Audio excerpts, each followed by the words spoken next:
Hello, and welcome to the Emerging Technology Horizons podcast. I'm Arun Seraphin, Executive Director of the Emerging Technologies Institute at the National Defense Industrial Association. Today's podcast will focus on the Ronald Reagan Institute's recently released National Security Innovation-Based Report Card.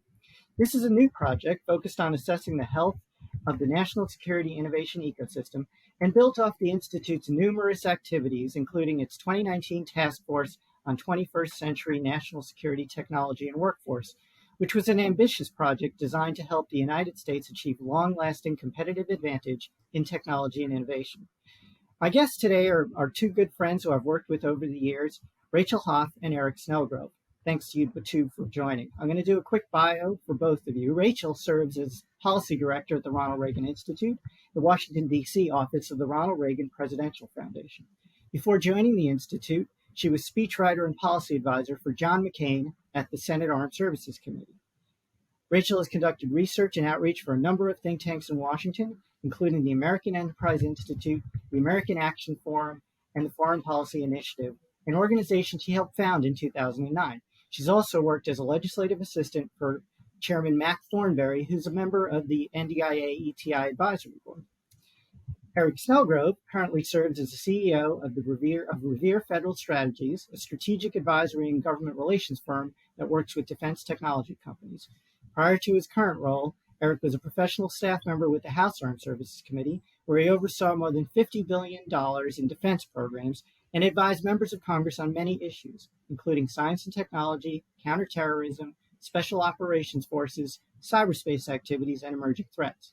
Eric previously served in senior positions at SOCOM, focused on intelligence, counterterrorism, and sensitive activities. Eric's also a former active duty United States Air Force intelligence officer, having served in both Afghanistan and Iraq. Please join me in welcoming both Eric and Rachel to today's podcast. So, Eric and Rachel, with that background and with that introduction, let's just start for our NDIA members. Could you just tell us what is the Reagan Institute and what kind of work does it do? Absolutely. Thanks, Arun. And thanks so much for having us. It's a great opportunity to speak with your members and your listeners about the work the Reagan Institute is doing on this important issue set. The Ronald Reagan Institute, as you said in your intro, is the Washington, D.C. office of the Reagan Presidential Foundation and Library out in California. And our mandate here in DC is really to actively promote and advance President Reagan's legacy in the context of today's world. And so whereas, any presidential library that your members may have visited is there to really kind of preserve the history of that presidential administration, the Reagan Institute takes the approach of looking at current policy challenges through the lens of President Reagan's legacy, his values, his vision, and leadership, and to the topics that you work on at NDIA with regard to emerging technologies, and that we'll talk about today in the podcast with regard to our work on the National Security Innovation Base. It's not that President Reagan, of course, had much to say about any of the particular 21st century technologies that didn't exist in the 1980s that very much are driving competition today. But if President Reagan knew that technology was central to the strategic competition that America faces in the world and that we were falling behind to our strategic competitor, that would be a problem that we all can agree President Reagan would want to get after. And so that's why the Reagan Institute is engaged in this work. And the scorecard that we're going to talk about today is just one of the products. But, can you talk about some of the other products of the Institute? Sure. So we're most known in the defense and national security space for hosting the annual Reagan National Defense Forum out at the Reagan Library every December. That remains kind of our hallmark convening. And really, it's where all of our work related to the policy products that we've put out in the intervening months and years since we started the Institute have been born. So we have these conversations on stage at the Reagan National Defense Forum. Increasingly in recent years, those conversations have centered around issues related to technology and emerging innovation as they emerge in importance in this ecosystem. And so as we've seen them grow in importance on stage at the Defense Forum, we've seen that as the priority for our Reagan Institute policy work. You mentioned a task force we convened a couple of years ago under former Senator Jim Talent and former Deputy Secretary Bob Work's leadership that focused on similar issues related to the National Security Innovation Base. as well as workforce. And then we also convened a task force and put out a report related to our nation's industrial base and the importance of our manufacturing competitiveness and capacity as it relates to our ability to compete on the global stage as well. All of that information is available on our website. Our newest NSIB report card is hot off the presses, and anyone can stop by the Reagan Institute to pick one up. And all of that work in particular is on our website at reaganfoundation.org/NSIB. That's great. So a little more background before we dive into the report card. That phrase, National Security Innovation Base. So I'm familiar with Defense Industrial Base. Being a former congressional person, I know what the National Technology Industrial Base is, NTIB. What is NSIB versus those other things? Are NDIA members, for example, members of the National Security Innovation Base? Well, let me start, if I might, with my thoughts on it, and then I'll turn it to my colleague, Eric, who has worked heavily on these issues alongside you at the Armed Services Committees for his thoughts. In my view, the National Security Innovation Base is inclusive of the traditional industrial base, the DIB or Defense Industrial Base, as we've conceived of it traditionally, but broader. And so whereas historically industrial considerations around asking, the DoD asking companies to bend metal and build ships and tanks and planes and weapon systems were how we were going to fight and win any potential war. When we think about war and even competition short of war in the future, there's a whole other set of technologies that don't involve bending metal. And in fact, our nation's most innovative technology companies that are leading in that space kind of aren't accustomed to working with the DoD as the traditional defense industrial base, or as closely as the traditional defense industrial base has. So the way I think of it is, it's an ecosystem of both public and private actors, not just government and defense and technology companies, but also academia and venture capitalists and sources of funding as concerns these questions. But yeah, I would put both our nation's kind of most innovative traditional defense companies and technology, or what some people call dual use companies, in that ecosystem under that umbrella. But Eric, love to hear your thoughts on that as well. Yeah, I would just add that, these different segments, these different organizations that make up the National Security Innovation Base, they're often cooperative, whether they know it or not, very loosely federated, but their efforts are largely uncoordinated, both at the local, state, and the federal level. So we also view this as a report card, as an opportunity to recognize their involvement in the NSIB and bring them into the conversation. That's great. So Eric introduced this report card. So can you tell us what is the report card? What was your methodology for creating it, and what indicators did you use to assess the NSIB? Sure. I'll kind of again tee off that question, and then Eric can get a little bit more into indicators. On methodology, our goal with the report card itself was to really do an assessment of this ecosystem. The one that Eric described is kind of loosely federated and cooperative, but certainly not integrated in the sense that some ecosystems are. And so the first step of our methodology was to develop a set of key diagnostic indicators. We landed on 10 of them. Eric can highlight a few, but just to continue with methodology, each of the 10 indicators was then, we sort of developed a set of assessment questions. If we were to measure this indicator, what might we think about? What might the key questions be like if we were to think especially about what a healthy and integrated national security innovation-based ecosystem would look like? We developed a set of criteria, 2 or 3 usually per indicator, you'll see in the drill down slides of the report card. And then each criteria was supported by a set of metrics, measurable metrics, and we assigned grades for each criteria based on a comprehensive fact base that we sourced along with, it's important to mention, our thought partners at McKinsey & Company. Dale Schwartz leads a team of wonderful analysts there at McKinsey who helped source that comprehensive fact base. And then Eric and the Reagan Institute team sort of said, okay, well, how do we understand that fact base, assign a letter grade? We did kind of proper, high school report card, ABC scale for each criteria. And then that kind of averaged out to the overall grade for each indicator. So we didn't give the National Security Innovation Base a grade as a whole, a singular grade, but what it boils down to is kind of 10 key or individual grades for those 10 key indicators. And then importantly, and Eric will talk more about this too, we generated an associated set of recommendations for how to improve, in particular, the lower scoring indicators. So, Rachel, tell me about the team, and that's an ambitious project that you just laid out there. Tell me about the team you put together to do this. Tell me about the data sources that you had to reach into. Were those government data sources? Were they industry data sources? Were they financial data sources? How did you go about taking that giant problem that you just described and breaking it down to turn it into the report card? Well, all of the above, and you're right to note that it was certainly a team effort.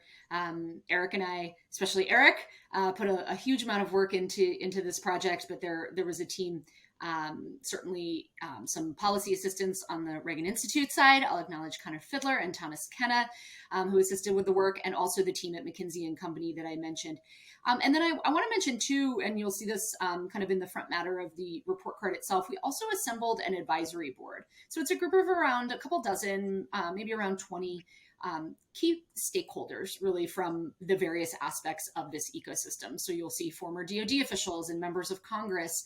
You'll see leaders from traditional defense and innovative technology companies. You'll see, folks representing kind of the venture capital community and academia. And the goal was really to have that advisory board there to kind of direct, offer strategic guidance, and validate the work and assumptions as we built out the framework, settled on the indicators, and then assessed with that fact base. Eric, you can probably get into a little bit more of the fact base in particular when we talk through the key indicators, but Arun, suffice it to say, it was a vast array of sources, both from, information that's publicly available and also some fact base that McKinsey brought to bear in terms of their own research and analytical work in this space. Yeah. So then, you take those people, all that data, you try to develop some key indicators to look at. So Eric, what are those indicators and what kind of cross-cutting themes did you start to pull out of that mass of data and analysis? Yeah, great question. One of the most notable themes throughout many of the indicators is this notion that the U.S. government, and by that I'm inclusive of both the Department of Defense and Congress, have to be a better customer to the National Security Innovation Base. U.S. government leaders are consistently articulating the need to access these diverse sources of innovation, but the follow through on that vision, really across the customer community, both executive and legislative side, has fallen short. And I think that's blurring the demand signal for the NSIB when they're looking at making hard investment decisions on whether or not the Department of Defense is going to be a worthwhile customer. And when it comes time to make some of these hard decisions for the DoD, whether that's divestments, trade-offs in a constrained resource environment, expansion of new authorities, or even accepting some risk in certain technology areas, I think generally the NSIB has been, somewhat disappointed. As you mentioned in your intro, I started my career as an intelligence officer in the DoD, spent much of the next 12 years deploying to Iraq and Afghanistan.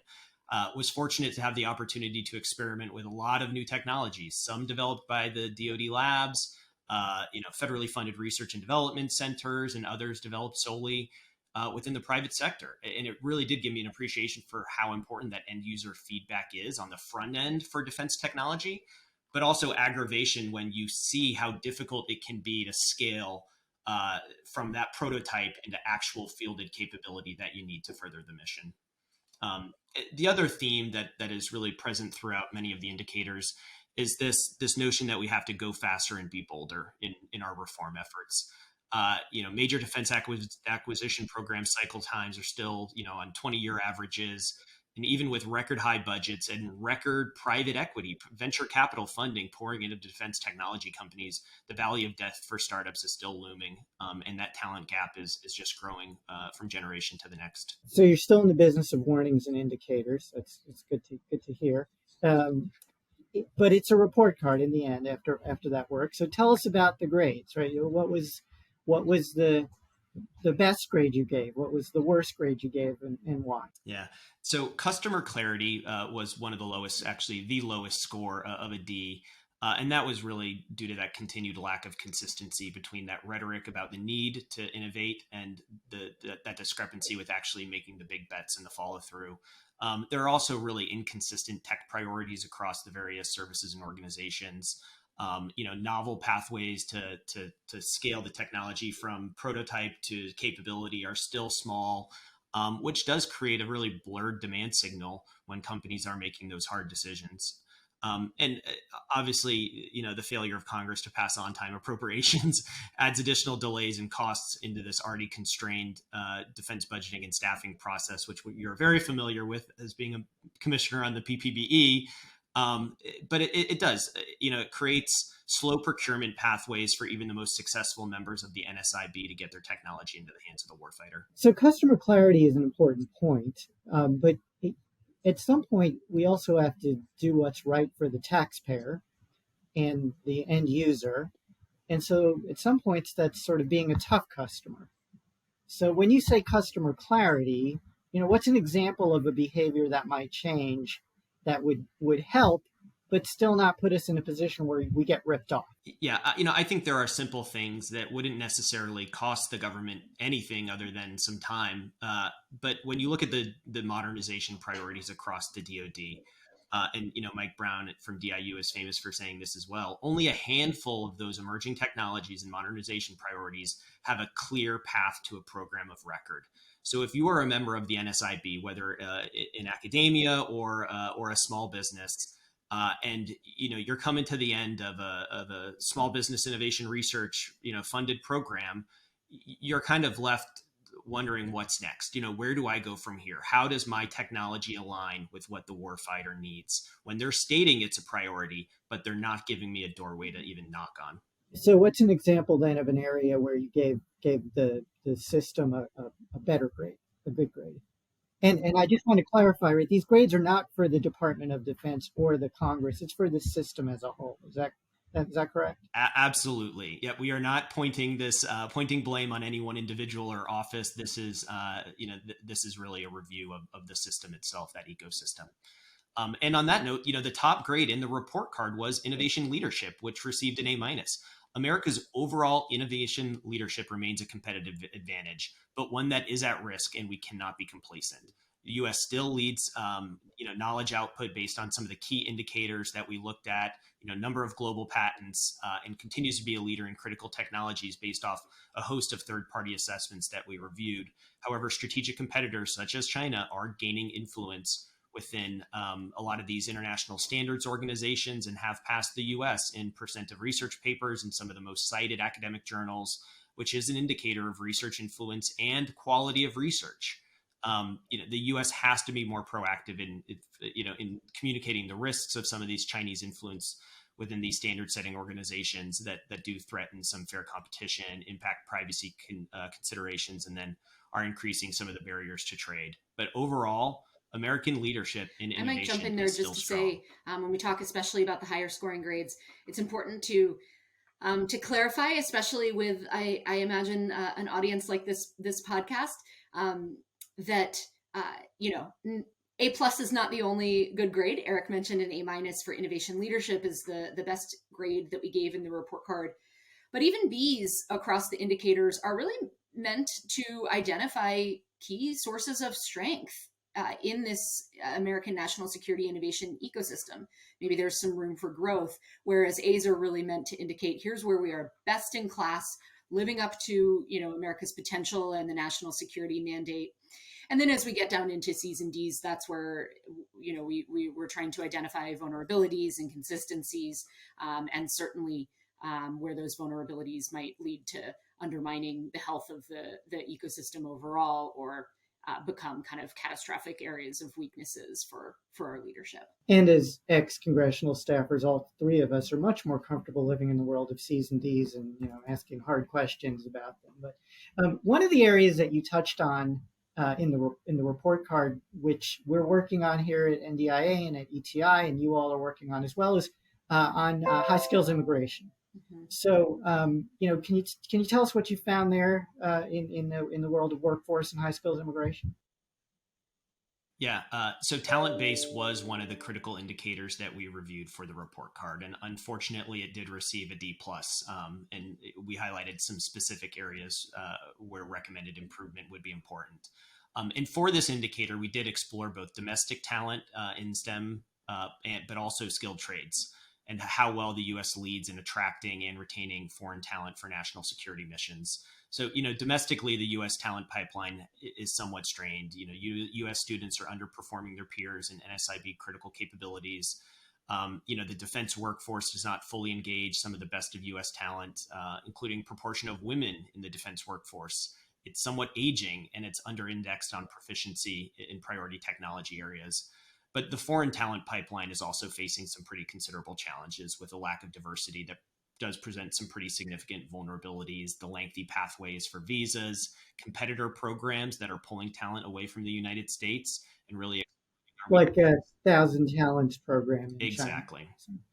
And on the other hand, once foreign talent is engaged on the NSIB, the U.S. excels at retaining it, which makes the value proposition that much greater if we can just create additional pathways on the front end to keep them here and then contribute to the NSIB for in I'll jump many in there cases also is the just rest to of their say, life. I think this, Arun, is an area of the report card that really does lean into President Reagan's legacy as well.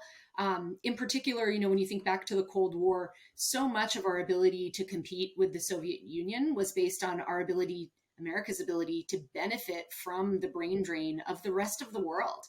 And if we're going to give up the strategic advantage of being able to attract and retain that foreign talent, it's um, not overly sophisticated, but incredibly important to say people want to live in the United States of America. And if we're attracting our best and brightest, especially to be educated here at our, amazing universities, but then not providing those pathways that Eric talked about to stay, it's really underutilizing a historical and strategic advantage that we feel strongly we should, in fact, lean into. And it's interesting that your national security innovation base that you're describing is not the traditional big defense contractors or even their supply chains. It's not just the government labs.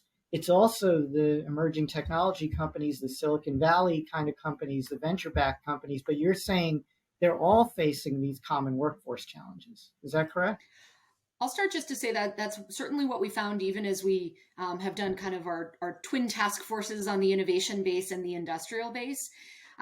We heard a lot of similar challenges, of course, very different ramifications, whether you're talking about, skilled trades or, trying to get foreign PhD students to stay after graduation, but similar challenges and similar ramifications for the industry as a whole. And then also, of course, when we think about the public side of this equation, how do we attract the best talent into government service? That's a question as well. We don't need, we want good, smart people working for traditional defense industrial based companies. We want them working for those Silicon Valley tech firms, and we want some of them working at the Department of Defense and NSF and at government labs and at universities that are partnering with the government. And so it's kind of a challenge that I think we're seeing across all different employers in the NSIB space, certainly traditional defense and emerging tech companies, but also across the public side of the ecosystem as well. So, based on the scorecard and the grades, what are some of your key recommendations for decision makers in industry, government, both executive branch and legislative branch? Yeah, the report card included 5 signature recommendations, and many of these recommendations did address indicators that had scored lower, had specific deficiencies that we feel warranted a clearer plan of action, or in some cases, positive trends that represented opportunities to emphasize as best practices for expansion. One of those areas was the relationship between DoD, Congress, and the private investment community, with the majority of research and development funding for emerging technologies originating from the private sector. We strongly recommended continuing to strengthen this relationship. by expanding public-private partnership opportunities, private matching fund opportunities, and then exploring other financial mechanisms, such as those being explored by the DoD's new Office of Strategic Capital. I know, Arun, you've been briefed on some of those efforts, as has most of the public now. But we feel their ambitions and the additional authorities that they're currently looking for that would expand access to loan and loan guarantees and other financial tools could really help specific entities in the NSIB, bridge that valley of death and get into full production. Some of the other recommendations, in fact, the next two recommendations focused on talent base.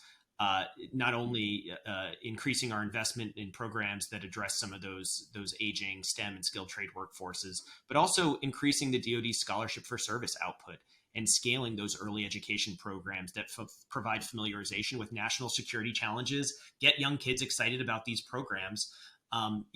Like those for Hacking for Defense. There's 17.9 million students enrolled in post-secondary education in the U.S.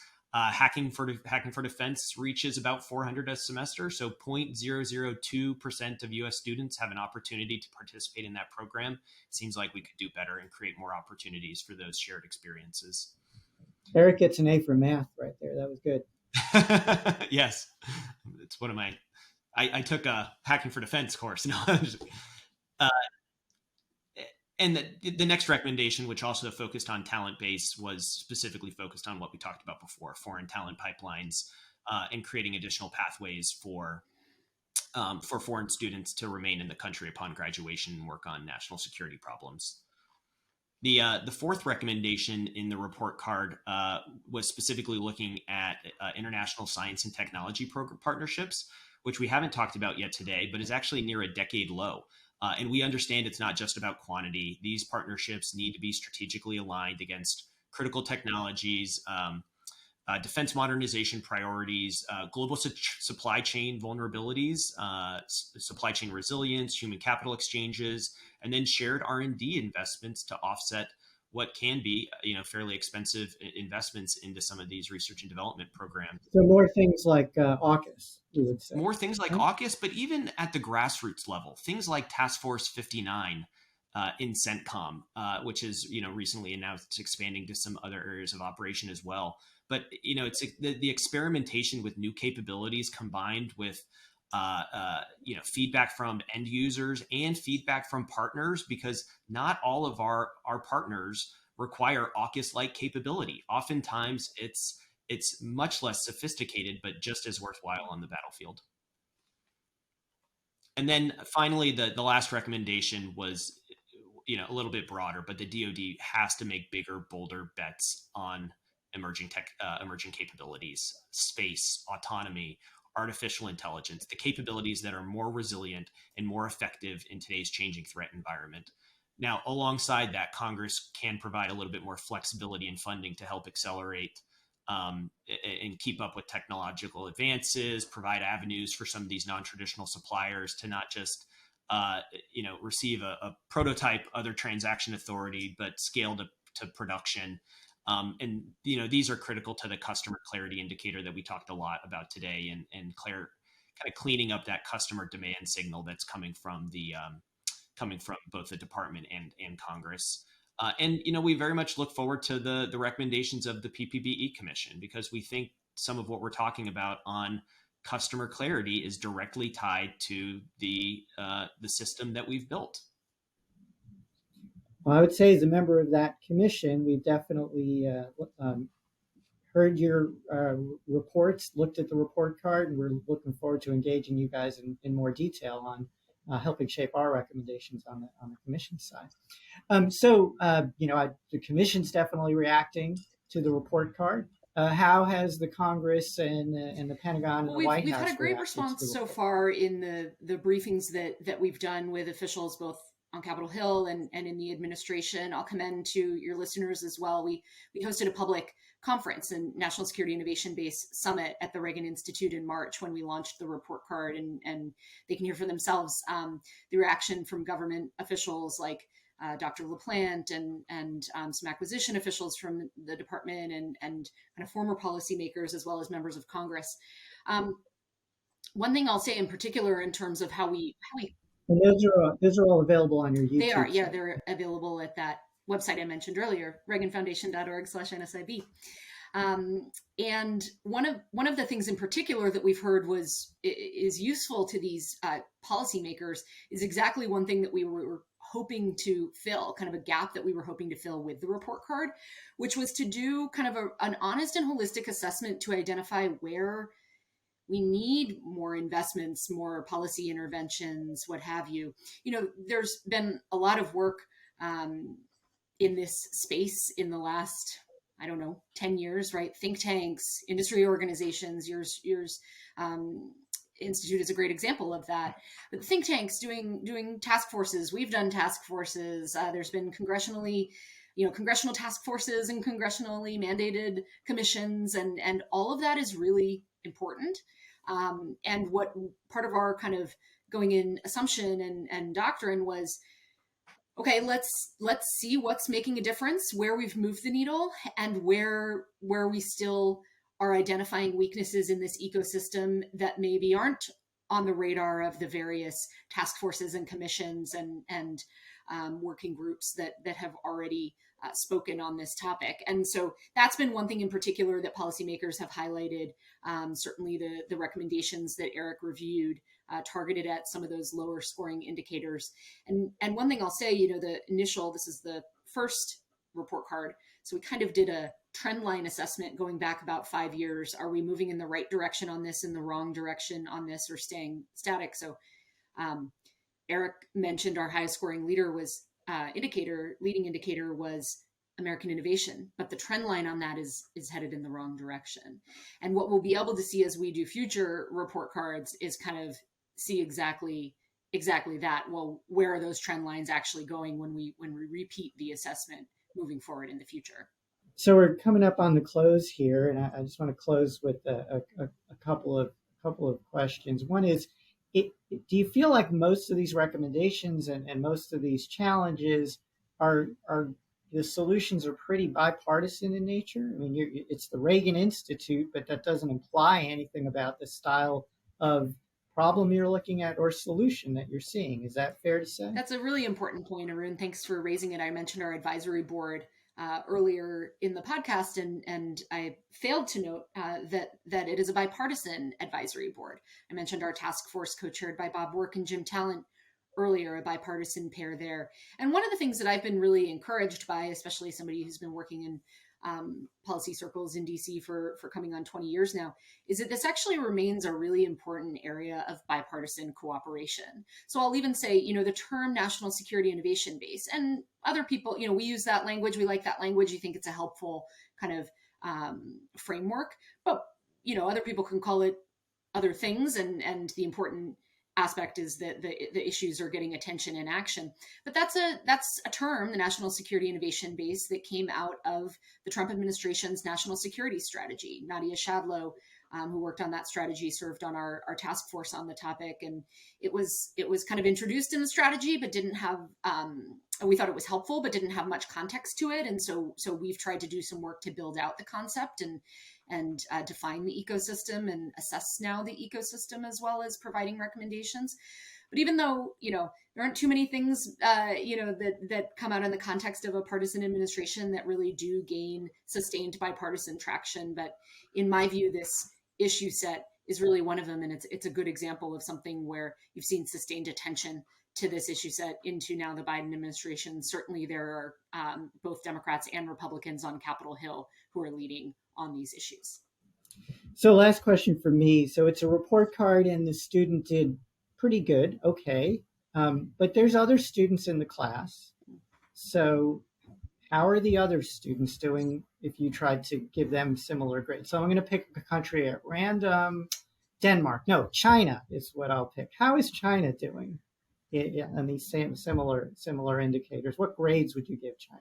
Well, we'll have to come back to you next year looking at adversary national security innovation base. I think part of evaluating these indicators was, very introspective, taking a look at how the United States was doing. But part of it was also looking at how the United States was doing in comparison to others like China. And there are clearly undertones with many of these indicators that, yes, there's room for improvement, especially when you look at some of our, both allies, but also, near peer adversaries. Yeah, so I'm gonna close by saying, thanks for all your work on this report card and pointing out those indicators and developing the system for assessment. We're looking forward to you turning some of those recommendations and working with decision makers to turn those into new policy changes and behavior changes on all fronts, the defense industrial side, the commercial side, the government side as well. So once more, I want to thank everyone for tuning into this week's episode of the Emerging Technologies Horizon podcast. Thank my guests, Rachel Hoff and Eric Snelgrove, for joining us today. If you enjoyed this podcast, don't forget to hit that like button and subscribe to our channel to stay up to date with all of our latest content.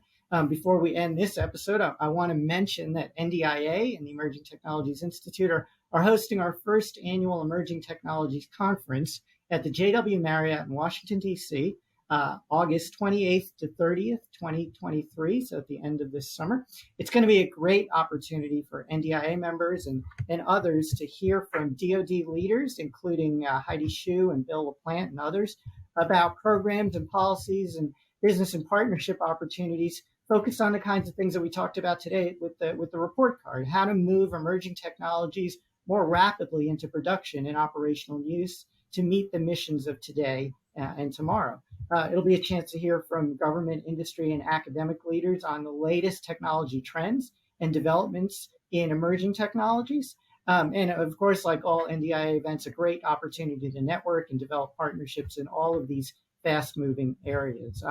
Registration, exhibitor opportunities, an abstract portal, sponsorship information, all of that can be found on our website. And with that, I thank you for watching the Emerging Technologies Horizons podcast.